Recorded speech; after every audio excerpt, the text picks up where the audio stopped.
It's 2025, and somehow, 6 years after his death, the name Jeffrey Epstein is still dominating headlines. It's this whole saga of power, money, and secrecy that, instead of fading away, just seems to get more and more tangled every single day. So that really brings us to the big question, right? Why, after all this time, is this case still kicking up so much dust and demanding our attention?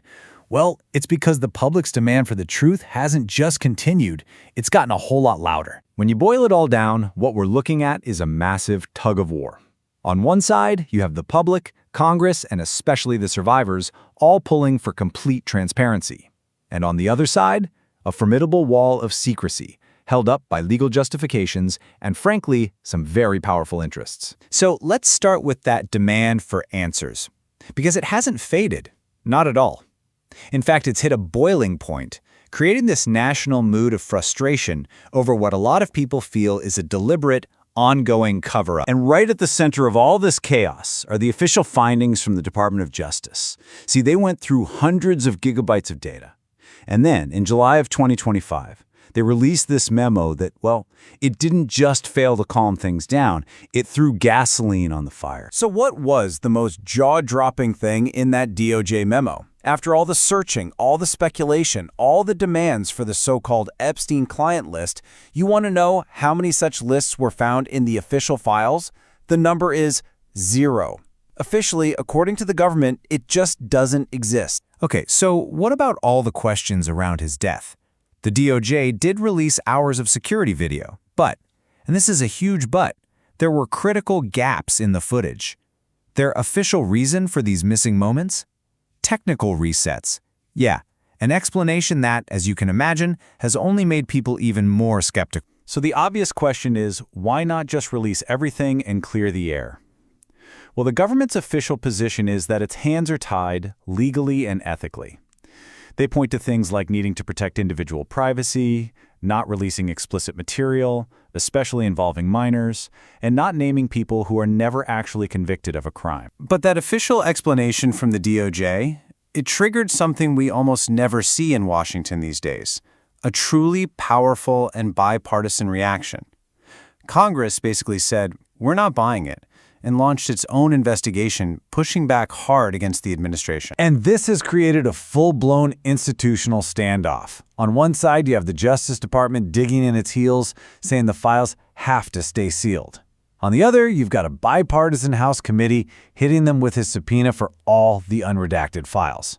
The DOJ says the client list hunt is over. Congress says, not so fast, and is trying to force key figures like Ghislaine Maxwell to testify. Now, this legal fight has morphed into an absolute political firestorm. And right in the middle of that storm are two names you definitely know: the convicted sex trafficker Ghislaine Maxwell and President Donald Trump. Okay, let's try to untangle this a bit.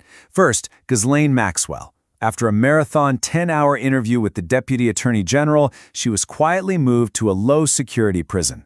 Now her lawyers are saying she'll talk to Congress, but only if she gets immunity.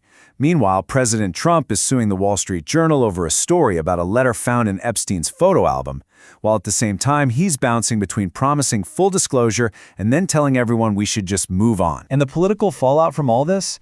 It is messy. Trump's own Attorney General, Pam Bondi, is being accused of misleading the public. One of his top aides, Dan Bongino, has actually threatened to quit over the lack of transparency. The fact that Trump's former lawyer is now the deputy AG, who just happened to interview Maxwell, that's raising a lot of eyebrows. All the while, Senate Democrats are trying an end run, using a little-known law to try and force the files out into the open. You know, with all this DC infighting and political chess, it's so easy to lose sight of the people at the absolute center of this story, the survivors of Epstein's abuse and their long, unfinished search for justice. And for them, let's be clear, this is not a political game. They see total transparency, every name, every detail, every decision, as the only way for the country to finally have a real reckoning with what happened. It's about understanding how this was allowed to go on for so long and making sure it can never, ever happen again. So here we are, stuck in this 2025 stalemate. The demands for truth are just getting louder and louder, coming from every corner of the country. And yet, The very records that might hold the answers are still locked away, sealed from all of us. The court fights, the political drama, the search for real justice, none of it is over. It's all still unfolding. And it leaves us with one last massive question to think about. In this ongoing battle for the truth, who is actually going to have the final say?